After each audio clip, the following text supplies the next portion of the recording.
terjadi perang. Sebelum kita mulai, jangan lupa untuk padamkan tombol lonceng merahnya. Sahabat bagi-bagi, di mana dua kekuatan negara super tersebut juga memiliki konco-konconya sendiri. Sebut saja sekutu yang dipimpin oleh Amerika Serikat dan Warsawa yang dipimpin oleh Rusia. Walaupun kedua istilah itu sudah tidak berlaku lagi pasca berakhirnya era Perang Dingin, tetapi kedua liga tersebut masih membentuk gengsnya hingga saat ini.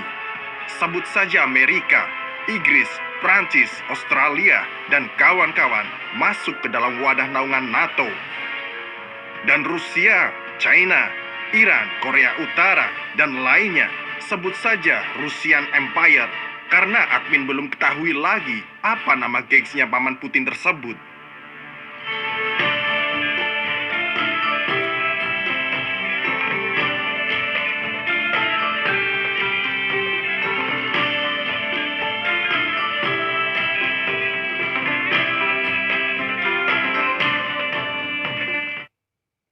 Lalu, di balik kekuatan besar tersebut, di manakah posisi Indonesia berada? Indonesia diketahui hingga saat ini memiliki kebijakan luar negeri non-blok. Setelah Perang Dunia Kedua, Amerika Serikat dan Uni Soviet mengalami Perang Dingin. Perang Dingin adalah ketegangan politik yang terjadi antara Barat, Amerika Serikat, dan sekutu NATO dengan Uni Soviet dan negara satelitnya. Yang menjadi sasaran adalah negara-negara berkembang yang baru merdeka, seperti Indonesia dan India. Kondisi inilah yang kemudian membuat Jawaharlal Nehru, Perdana Menteri India, dan pemimpin dunia lainnya mencetuskan GNB. GNB terbentuk melalui konferensi Beograd yang digelar pada 1961.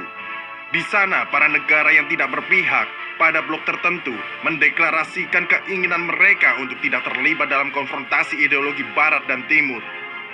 Lahirnya GNB ini dilatar belakangi oleh kekhawatiran para pemimpin negara dunia, terutama dari Asia Afrika, terhadap munculnya ketegangan dunia karena adanya persaingan antara blok Barat, Amerika, dan blok Timur, Uni Soviet. Sahabat bagi-bagi, walau Indonesia, India, dan lainnya memiliki sikap non-blok pada kala itu, benarkah masih sama hingga sekarang? Bisa kita lihat, India yang makin erat dengan Rusia pasca dirayu kerjasama pembuatan rudal Brahmos, dan Indonesia yang merapat ke Amerika walau masih diancam-ancam embargo. Indonesia memiliki sikap yang jelas dalam posisinya, tetapi intervensi asing masih saja menekan kedaulatan kita. Di mana tahun 2017 saat TNI kita ingin menambah kekuatan tempurnya dengan memborong Su-35 dari Rusia, tetapi dihalang-halangi oleh Amerika Serikat yang saat itu dipimpin oleh Donald Trump.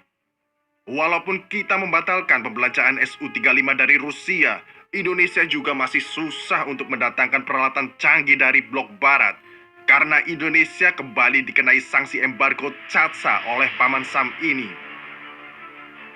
Undang-Undang Countering America Adversary Stroke Sanction atau CAATSA yang ditandatangani Presiden Amerika Serikat Donald Trump pada tahun 2017 lalu membelenggu Indonesia dalam upaya membeli jet tempur Su-35 dari Rusia.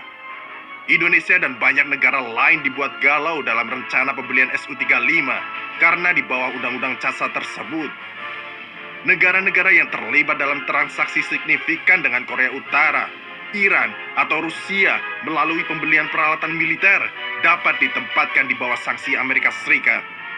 Hingga akhirnya pengumuman mengejutkan pembatalan pembelian jet tempur Su-35 dari Rusia disampaikan Kepala Staf Angkatan Udara Marsikal TNI Fajar Prasetyo pada hari Rabu 22 Desember lalu.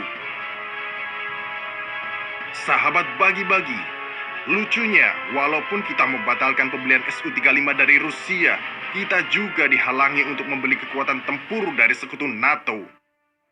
Tentu saja dengan kebijakan ini, kita seperti dikebiri untuk tetap tiarap dalam memperkuat pertahanan kekuatan kedaulatan Indonesia.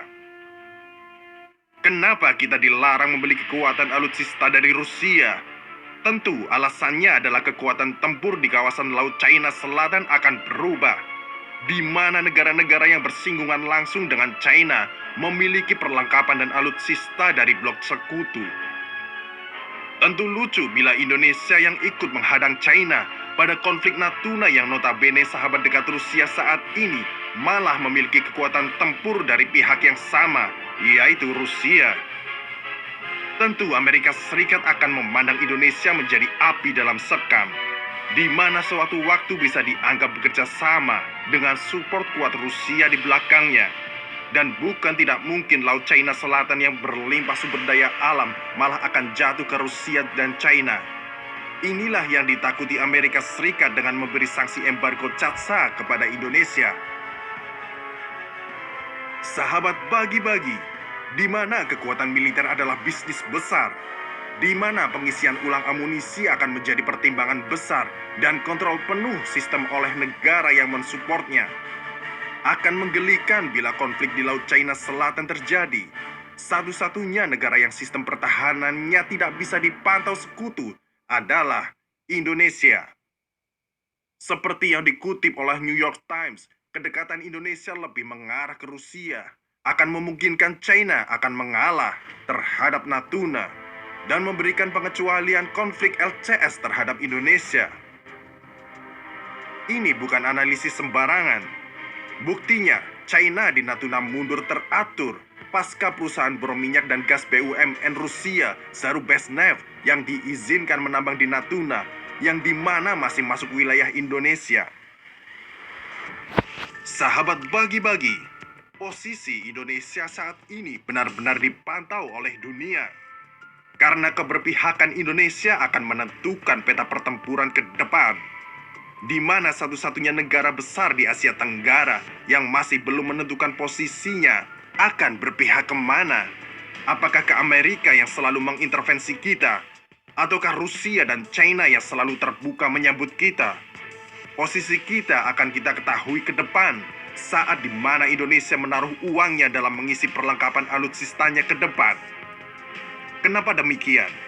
Sahabat bagi-bagi, bisa kita lihat perang yang terjadi saat ini tidak akan terjadi bila kedua negara yang berperang menggunakan senjata dari pabrikan yang sama, seperti Azerbaijan versus Armenia, Iran versus Arab Saudi, dan seterusnya. Jadi, pembelian senjata adalah gambaran politik langsung di mana suatu negara akan berpihak. Apakah ke Amerika dan kawan-kawan, ataukah ke Rusia dan konco-konconya?